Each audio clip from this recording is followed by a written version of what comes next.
अब तक आपने टैगोर और कृष्णमूर्ति के जो एजुकेशन से रिलेटेड वीडियोस हैं वो देख लिए होंगे। अब इस वीडियो में हम करेंगे topic present day relevance of Krishnamurti's thoughts on education और similarities in the philosophies of Tagore and Krishnamurti. Present day relevance of Krishnamurti's thoughts on education. आजकल के इस ज़माने में कृष्णमूर्ति के जो ख्यालात थे तालीम को लेकर उनकी क्या अहमियत है, क्या रेलेवेंस है। Modern education is criticized for not meeting aspirations of the society. इस ज़माने में, इस मॉडर्न ज़माने में जो एजुकेशन है, जो मॉडर्न ज़माने की जो तालीम है उसकी तनकीद की जा रही है, उसमें खामियां ढूंढी जा रही हैं, क्योंकि वो कहते हैं कि जो सोसाइटी की ज़रूरत है, जो एस्पिरेशंस हैं यानी ख्वाहिशात हैं, वो पूरी नहीं हो पा रही हैं। It is said that modern day problems remain unsolved despite the fact that more people are educated. ज़्यादा से ज़्यादा लोग आजकल पढ़ाई कर रहे हैं। पुराने ज़माने से अगर हम कंपेयर करें तो आज लोग हर घर में पढ़ाई होती है, पढ़ाई को तवज्जो दी जाती है, लेकिन फिर भी समाज में कोई सुधार नहीं है। जो मसाइल हैं वो हल होने के बजाय और बढ़ते जा रहे हैं। Some say this is the failure of the education system. कुछ लोग कहते हैं कि ये एजुकेशन सिस्टम की नाकामी है। In such a scenario, Krishnamurti provides radical insights to tell us what education ought to be. ऐसे माहौल में कृष्णमूर्ति हमें कुछ ऐसी बातें बताते हैं जो उनके हिसाब से तालीम में होनी चाहिए। रेडिकल का मतलब होता है ऐसी चीज़ जो इंसान को ऐसे बदल दे, जो उसकी जो बुनियादी सोच थी उससे बिल्कुल हटकर हो, या यूँ कह सकते हैं कि बिल्कुल उल्टी सोच हो जाए। इनसाइट का मतलब होता है कि किसी चीज़ को बहुत ही गहराई से सोचना, देखना। तो उनकी ये राय थी कि जो एजुकेशन सिस्टम है उसको इस नज़र से देखने की ज़रूरत है कि जो अब तक चलता आ रहा है उसमें कुछ प्रॉब्लम है, तो हमें बिल्कुल हटकर सोचना है। He spent about 70 years delving into the realms of meaningful education. उन्होंने इस चीज़ की तलाश में 70 साल अपनी ज़िंदगी के लगाए हैं, ये ढूंढने के लिए कि मीनिंगफुल एजुकेशन क्या है। Krishnamurthy reminds us of the dangers of blind nationalism. Krishnamurthy हमें याद दिलाते हैं कि अंधी कौम परस्ती के खतरे क्या होते हैं। Even today, the world is under the reign of many fundamental forces that use religion, nation, language, and race as excuses to divide humanity. आज भी इस दुनिया में ऐसी बहुत सारी ताकतें हैं जो मजहब के नाम पे, कौम के नाम पे, ज़बान या नस्ल के नाम पे लोगों को डिवाइड कर रहे हैं, बांट रहे हैं। Krishnamurti emphasized on religion free from dogmas and rituals. Krishnamurthy ये कहते थे कि रिलीजन को, मजहब को रूल्स से, उसूलों से, रीति रिवाजों से अलग किया जाए, फ्री किया जाए, आज़ाद किया जाए।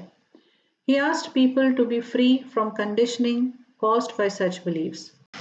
यहाँ कंडीशनिंग से मतलब है किसी चीज़ का, किसी मजहब या नस्ल परस्ती या ज़बान, इन सारी चीज़ों का हमारी सोच पर इतना असर हो जाना कि हम और किसी चीज़ के बारे में सोच ही नहीं सकते। तो कृष्णमूर्ति ये कहते हैं कि ऐसी सोच से, ऐसी तंग नज़री से अपने आप को फ्री करो, आज़ाद करो। Thus his thoughts on religion are very relevant in today's world. इसलिए आज भी इनके जो ख्याल थे रिलीजन के बारे में, मजहब के बारे में, ये आज भी काफ़ी अहमियत रखते हैं। Modern day education often considers employment as its ultimate end, and in this process, character building, contribution to humanity, and universal brotherhood are neglected. जो नए ज़माने का एजुकेशन सिस्टम है ये सिर्फ एम्प्लॉयमेंट को कंसिडर करता है। एम्प्लॉयमेंट यानी नौकरी। और यही इसका अल्टीमेट एंड है, यानी जो आखिरी मकसद है इस एजुकेशन सिस्टम का, वो है कि जो बच्चे पढ़ रहे हैं उन्हें नौकरी पर कैसे लगाया जाए। लेकिन इस प्रोसेस में, इस तरीके के एजुकेशन के सिस्टम में क्या हो रहा है, हम किसी चीज़ को निग्लेक्ट कर रहे हैं, हम लापरवाही बरत रहे हैं। निग्लेक्ट करना यानी लापरवाही। और वो किस चीज़ की है? वो ये है कि जो स्टूडेंट है उसमें कैरेक्टर बिल्डिंग नहीं हो रही है, यानी उसका किरदार जो है उसे कैसे हम सुधारें, उसकी तरक्की कैसे करें, इस पे कोई तवज्जो नहीं है। कंट्रीब्यूशन टू ह्यूमैनिटी, हम उसे ये नहीं सिखा रहे हैं कि उसे इंसानियत की तरफ उसके क्या फ़र्ज़ हैं, उसे अपने लोगों के साथ, सोसाइटी के लोगों के साथ, दुनिया के लोगों के साथ कैसा बर्ताव करना चाहिए। हम उसे यूनिवर्सल ब्रदरहुड, यानी ब्रदरहुड का मतलब होता है भाईचारा, यूनिवर्सल यानी सबके साथ, दुनिया में हर किसी के साथ भाईचारे का जो जज्बा होना चाहिए वो हम वो नहीं सिखा रहे हैं। Krishnamurti's views offer us insights into the liberating nature of education that will free us from narrow aims like employment and take the learner to the higher aims of education. Krishnamurthy का जो नज़रिया है एजुकेशन की तरफ, वो हमें insight देता है, यानी गहराई से सोचने के लिए हमें मजबूर करता है। वो क्या दिखाने की कोशिश करता है? लिबरेटिंग नेचर ऑफ एजुकेशन, यानी जो आज़ाद ख्याल है तालीम का, वो हमें दिखाता है, वो हमें इस चीज़ से फ्री करता है, आज़ाद करता है। कौन सी चीज़ों से?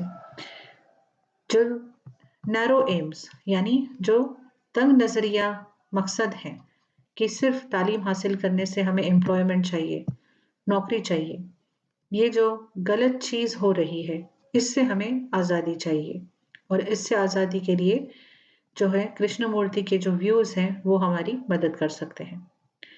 And take the learner to the higher aims of education, तो अगर हम कृष्णमूर्ति का जो नज़रिया है एजुकेशन की तरफ, अगर हम उसे अपनाएंगे तो हम जो है एजुकेशन का जो हायर एम है, जो उसका असली मकसद है, हम वहाँ तक पहुँच पाएंगे। हम लर्नर को, यानी जो स्टूडेंट है उसे वहाँ ले जा सकते हैं। It helps to discover lasting values. Lasting values यानी ऐसी वैल्यूज़, ऐसे इक़दार जो ज़िंदगी भर तक स्टूडेंट के साथ रहेंगे। ये नहीं कि सिर्फ नौकरी मिल गई और एजुकेशन की वैल्यू वहीं पर ख़त्म हो गई। नहीं, एजुकेशन ऐसा होना चाहिए, तालीम ऐसी होनी चाहिए कि हमारी ज़िंदगी में हर दिन जब तक हम इस दुनिया में हैं तब तक वो हमारे काम आए, हमें एक बेहतर इंसान बनाए। Similarities in the philosophies of Tagore and Krishnamurti. Both Tagore and Krishnamurti held nature in high esteem, and their educational philosophies focused on harmony with all existence. हमने पिछले टॉपिक्स में टैगोर और कृष्णमूर्ति दोनों का जो नज़रिया है तालीम को लेकर, हमने उसे डिटेल में देखा। और जो उनका नज़रिया है नेशनलिज्म, सेक्युलरिज्म और यूनिवर्सलिज्म को लेकर, हमने उन्हें गहराई से देखा है। अब हम देखते हैं कि दोनों की जो सोच है उसमें क्या सिमिलैरिटीज़ है, वो किस तरीके से मेल खाती हैं। Both Tagore and Krishnamurti held nature in high esteem.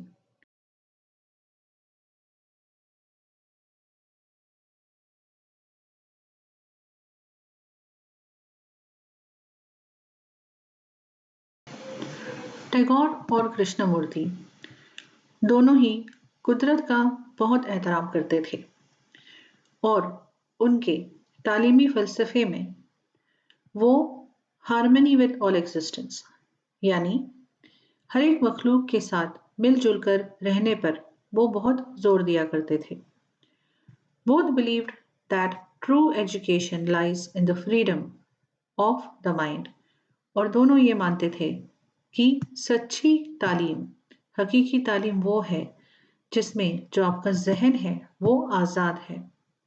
Just as Tagore established Shanti Niketan and Vishwa Bharati for the spontaneous and free flowering of the individual personality, So did Krishnamurti inspire the Krishnamurti Foundation of India, where, in his own words, students and teachers can flower, and where a future generation can be prepared because schools are meant for that. जैसे टैगोर ने शांति निकेतन और विश्व भारती का इंतखाब किया था, किस चीज़ के लिए किया था? For spontaneous and free flowering of the individual personality. जो इंसान का किरदार है उसे बेसाख्ता बनाने के लिए, स्पॉन्टेनियस बनाने के लिए, और फ्री फ्लावरिंग यानी उसकी पर्सनैलिटी ऐसी हो जैसे कि एक फूल है जो एक आज़ाद बाग में खिल रहा है, बिना किसी लिमिट्स के, बिना किसी हद के, बिना किसी जोर ज़बरदस्ती के। उसे आज़ादी है कि वो जैसे चाहे वैसे खिले। So did Krishnamurti inspire the Krishnamurti Foundation India, where, in his own words, students and teachers can flower and where a future generation can be prepared. तो कृष्णमूर्ति भी टैगोर की तरह ही सोचते थे और शांति निकेतन और विश्व भारती की तरह कृष्णमूर्ति ने भी एक फाउंडेशन बनाया था जिसका नाम था कृष्णमूर्ति फाउंडेशन इंडिया। और where in his own words, उनके अपने लफ्ज़ों में उन्होंने ये कहा है कि students and teachers can flower, कि दोनों जो स्टूडेंट्स है और टीचर है दोनों फ्लावर हो सकते हैं। फ्लावर हो सकते हैं यानी उनका जो किरदार है, उनकी जो पर्सनालिटी है वो खिल सकती है और तरक्की पा सकती है। And where a future generation can be prepared because schools are meant for that, और जहाँ पर फ्यूचर जनरेशन यानी हमारी आगे की जो नस्लें हैं हम उन्हें प्रिपेयर कर रहे हैं, उन्हें आगे की ज़िंदगी के लिए हम रेडी कर रहे हैं, क्योंकि स्कूल्स का जो मकसद है ये वो होना चाहिए। The KFI schools are concerned with the cultivation of total human being. KFI schools यानी जो कृष्णमूर्ति फाउंडेशन इंडिया की स्कूल्स हैं उनका मकसद क्या है कि इंसान की पूरी पर्सनालिटी पर काम करना, उसे एक मुकम्मल इंसान बनाना। Both Tagore and Krishnamurti did not want an education that fits students into a fixed pattern. दोनों ही टैगोर और कृष्णमूर्ति ये नहीं चाहते थे कि तालीम ऐसी हो जो स्टूडेंट्स को किसी एक सांचे में डाल दे। In Tagore's Shanti Niketan, community work in the neighboring villages was an integral part of the education, as it helped students to have a first-hand experience of rural life.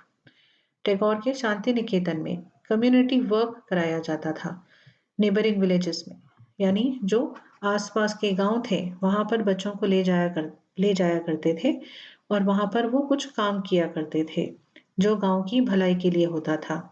इससे क्या होता था कि इंटीग्रल पार्ट ऑफ एजुकेशन, क्योंकि इससे बच्चे अपने हाथों से कुछ करते थे और वो सीख रहे थे और साथ ही साथ उनका हुनर भी बढ़ रहा था और उनकी जो पर्सनालिटी है, उनका जो किरदार है वो भी बढ़ रहा था।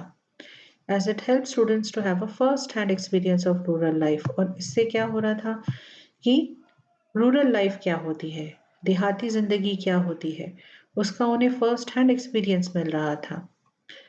KFI schools also undertake projects with the local community to emphasize the connection between education and society. और KFI की स्कूल्स में भी इस तरीके के प्रोजेक्ट्स लिए जाते हैं जहाँ पर लोकल कम्युनिटी के साथ काम किया जाता है, और क्योंकि इसका मकसद क्या है कि एजुकेशन और सोसाइटी इन दोनों का जो रिश्ता है उस पर जोर दिया जाए, क्योंकि ये दोनों मानते थे, ये दोनों जो बड़े फलसफी थे ये दोनों मानते थे कि जो तालीम है ये इंसान की भलाई के लिए और समाज की भलाई के लिए होने चाहिए। Despite the tremendous progress made by man in varied fields, the sad truth prevails.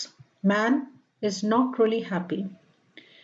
इसके बावजूद, डिस्पाइट इसके बावजूद कि इंसान ने कई सारे फील्ड्स में तरक्की की है, लेकिन सच्चाई तो ये है, जो बहुत ही दुखी सच्चाई है, जो आज तक है, प्रिवेल्स यानी अभी भी होना, कि जो इंसान है, man is not truly happy, वो अभी भी खुश नहीं है. When we reflect over the unsatisfied state of man, we see that we may have become rich through our earnings, but our lives are still impoverished. जब हम इंसान के अनसेटिस्फाइड स्टेट को देखते हैं, यानी जब वो मुतमईन नहीं है, उसकी हालत ऐसी है कि वो खुश नहीं है, वो जिंदगी में उसे ऐसे लगता है कि बहुत कमियां हैं. तो ऐसा क्यों है? हम ये देखते हैं कि वो पैसों से अमीर हो चुका है, वो अच्छी कमाई कर रहा है, लेकिन उसकी जो जिंदगी है वो अभी भी गरीब है. इम्पोवरिश होना यानी गरीब होना. We have earn degrees in education but we are not really enlightened. हमने डिग्रियां तो बहुत हासिल कर ली हैं, लेकिन हम एनलाइटेंड नहीं हैं, यानी हमारा जो जहन है वो रोशन नहीं है. We may have reach the moon but we are alienated from our neighbours. हम चांद पर पहुंच गए हैं, लेकिन हम हमारे नेबर्स से दूर हो चुके हैं. जो हमारे पड़ोसी हैं, हम उनसे राब्ता नहीं रख पाते हैं, लेकिन हम चांद पर जाने की बातें करते हैं. Somewhere our education system has failed us. कहीं ना कहीं जो हमारा तालीम का सिस्टम है उसने हमें फेल किया है, हम नाकाम हुए हैं. Both Tagore and Krishnamurti invite us to revisit our education system and reflect on it. दोनों ही टैगोर और कृष्णमूर्ति हमें इस बात की दावत देते हैं कि हमें हमारा जो एजुकेशन सिस्टम है उस पर फिर से गौर करना चाहिए. Their contribution to education inspires us to consider values of true secularism and universalism and find a solution to our problems. जो कृष्णमूर्ति ने और टैगोर ने एजुकेशन के लिए किया है उससे हमें मुतासिर होना चाहिए. उनकी जो वैल्यूज़ थी ट्रू सेक्युलरिज्म की और यूनिवर्सलिज्म की, हमें उन्हें अपनाना चाहिए और हमारे जो प्रॉब्लम्स हैं उनका सल्यूशन ढूंढना चाहिए.